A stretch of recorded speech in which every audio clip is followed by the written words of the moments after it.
28 de abril de 1945. Esse foi o dia em que a promessa de grandeza de Benito Mussolini terminou em um posto de gasolina. Ele prometeu restaurar o orgulho da Itália. Em vez disso, entregou o país ao desastre total. Por que o ditador não conseguiu escapar? Ele tinha disfarces e planos de fuga para a Suíça.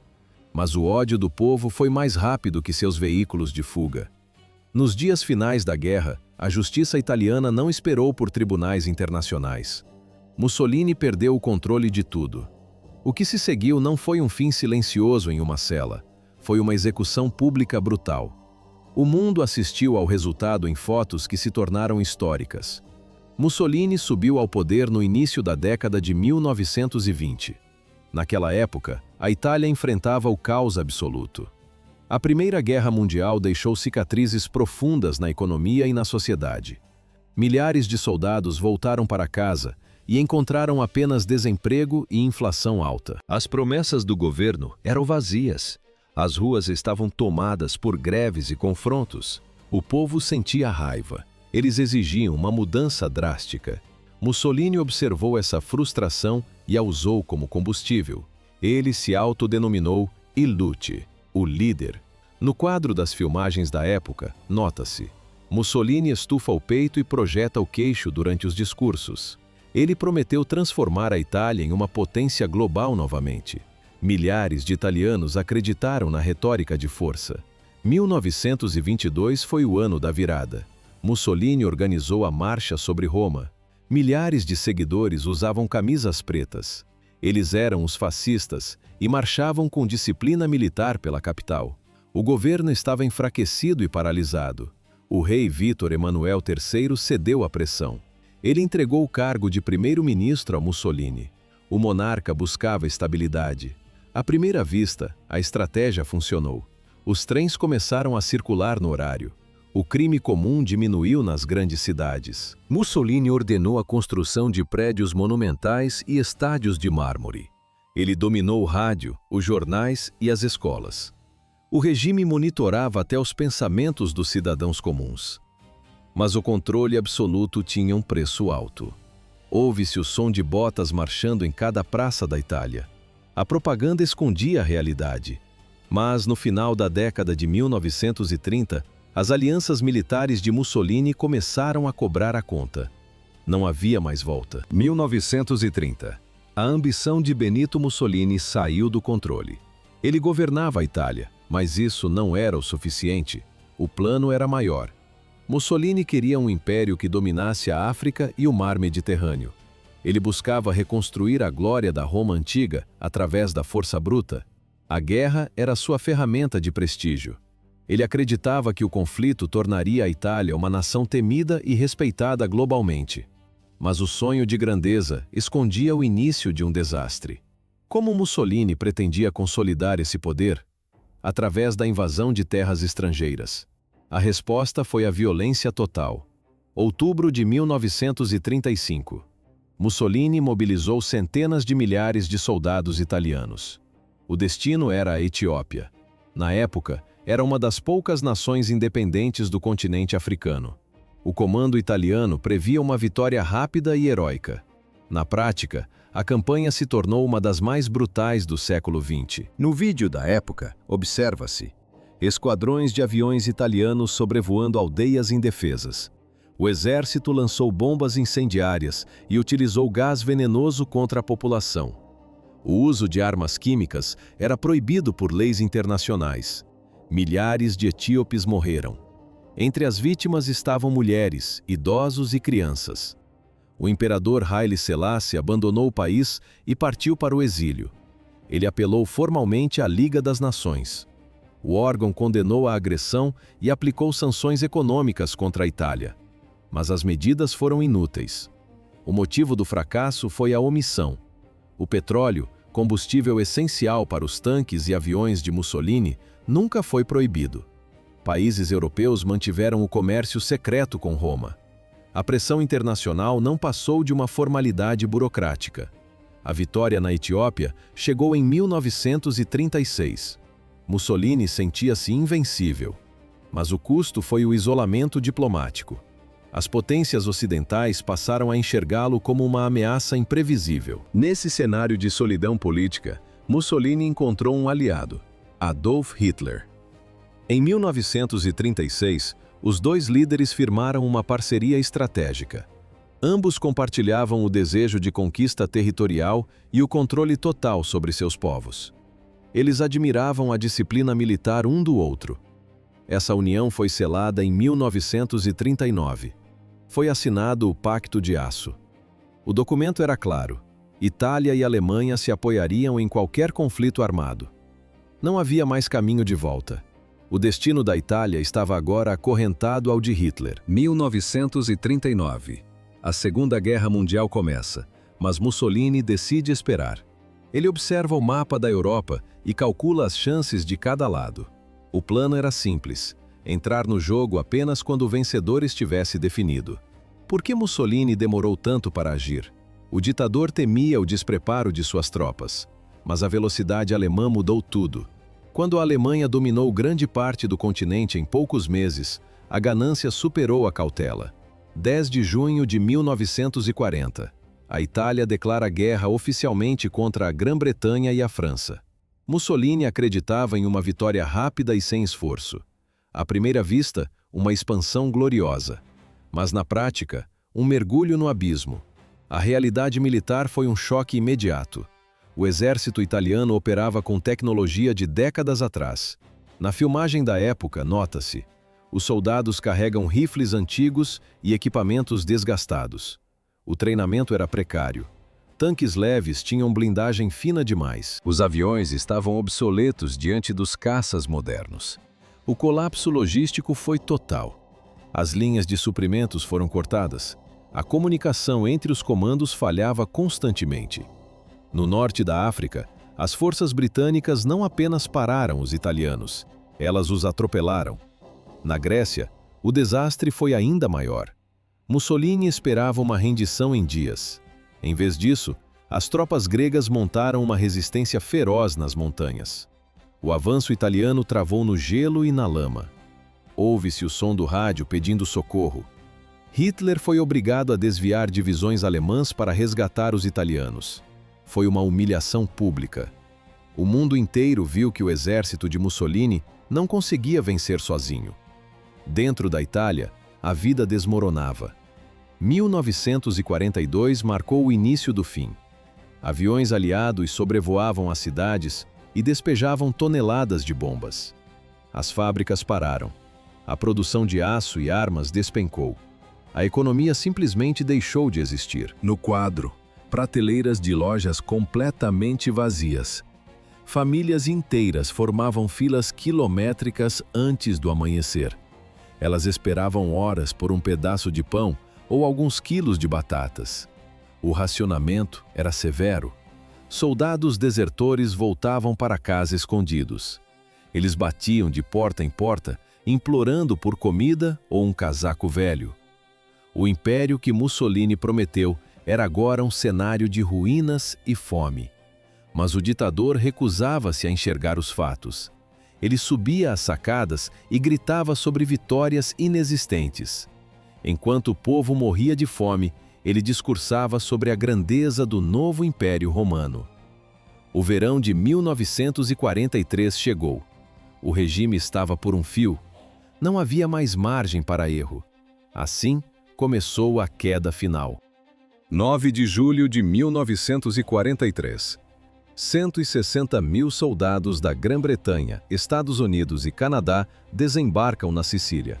A invasão aliada começou. O exército italiano estava no limite. Faltavam munições, combustível e suprimentos básicos. A resistência foi mínima. Em 38 dias, a Sicília caiu por completo. A derrota paralisou o comando em Roma. Por que o regime não reagiu? Eles tinham homens e posições defensivas. Mas a vontade de lutar havia desaparecido. O medo das bombas superou a lealdade ao regime. Bombardeiros aliados atingiram a capital.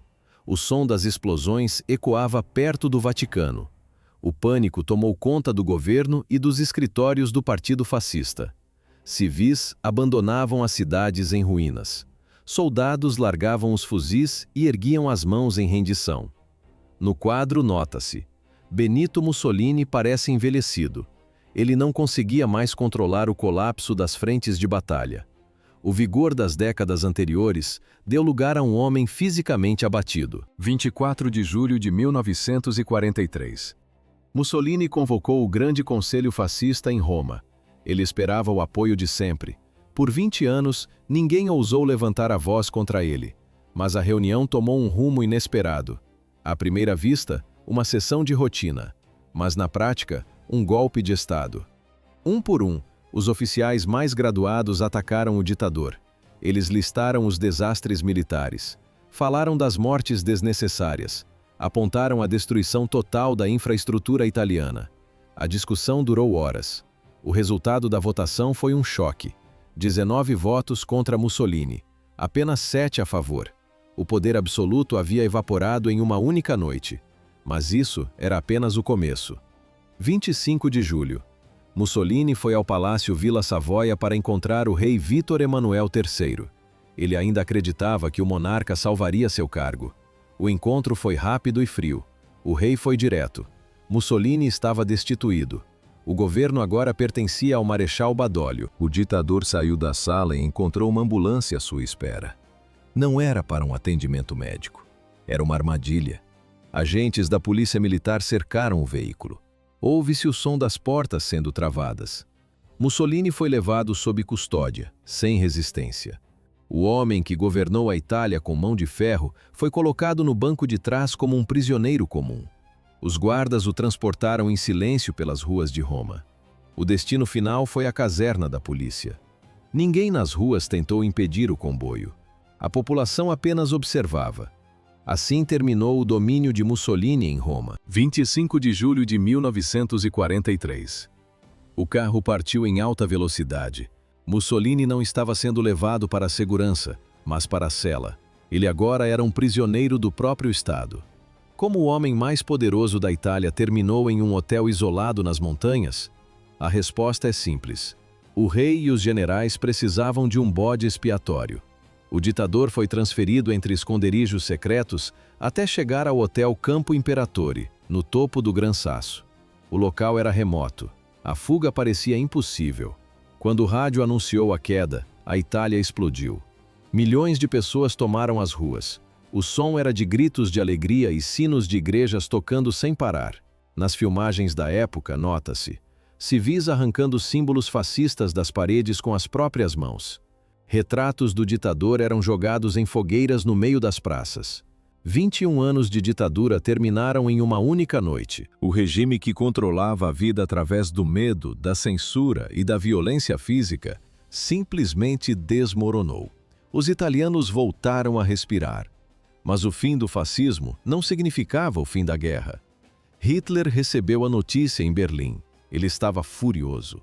Para o líder alemão, a prisão de Mussolini era uma traição imperdoável do rei italiano. Além disso, a Itália era um ponto estratégico no sul da Europa. Hitler não aceitaria perder seu aliado mais importante. Ele ordenou uma operação de resgate imediata. 12 de setembro de 1943. Comandos alemães iniciaram uma das missões mais ousadas da Segunda Guerra Mundial. O alvo era o hotel no topo da montanha, protegido por centenas de soldados italianos armados. O som do vento foi cortado por planadores silenciosos.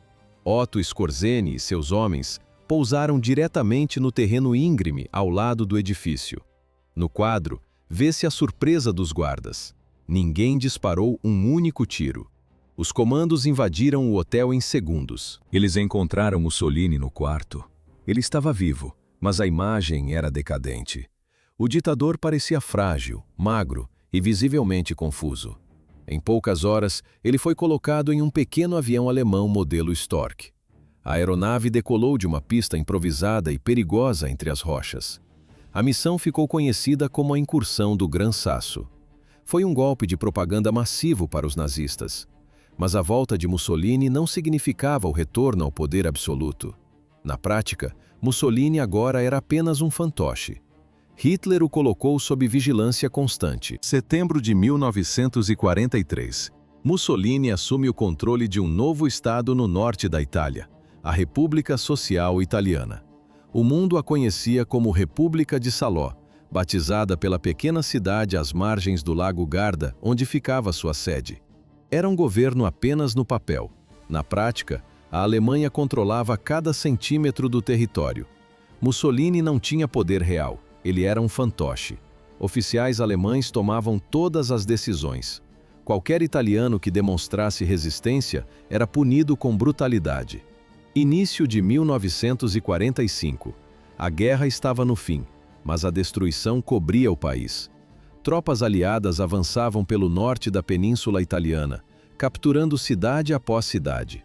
Pelo sul, forças americanas e britânicas mantinham um avanço constante. Pelo leste, a União Soviética esmagava a Alemanha. O exército de Hitler batia em retirada. O eixo estava colapsando. A República de Salò desmoronava junto com ele. O norte da Itália era o último reduto de Mussolini. Agora, o cenário era de puro caos. Vilas em ruínas, estradas destruídas, milhares de civis fugindo da violência em massa. Como reagiram os líderes fascistas? Eles juravam lealdade eterna ao regime.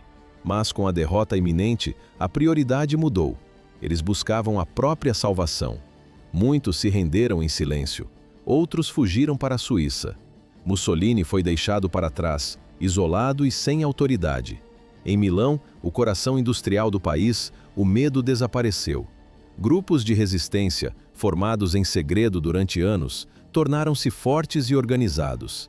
Eram os partisans. No vídeo observa-se. Eles não usam uniformes militares. Eram italianos comuns. Operários de fábricas, agricultores, estudantes e mulheres que perderam tudo na guerra. Eles empunhavam qualquer arma que pudessem encontrar. O objetivo era único: libertar a Itália do fascismo e da ocupação nazista.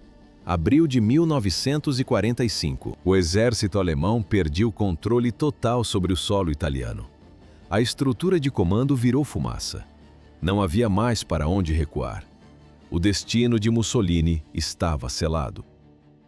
25 de abril de 1945. Esse foi o dia em que o fascismo ruiu. Os partisans sabiam que o fim estava próximo e convocaram a revolta final. A ordem era clara: atacar agora ou morrer tentando. A operação começou em Milão. Rebeldes armados tomaram prédios públicos e invadiram estações de rádio. O som das transmissões clandestinas ocupou o ar. Em poucos minutos, as sedes fascistas estavam cercadas por homens decididos. Por que os generais não reagiram? Eles sabiam que a derrota era inevitável. O medo superou a lealdade ao regime. À primeira vista, uma retirada organizada.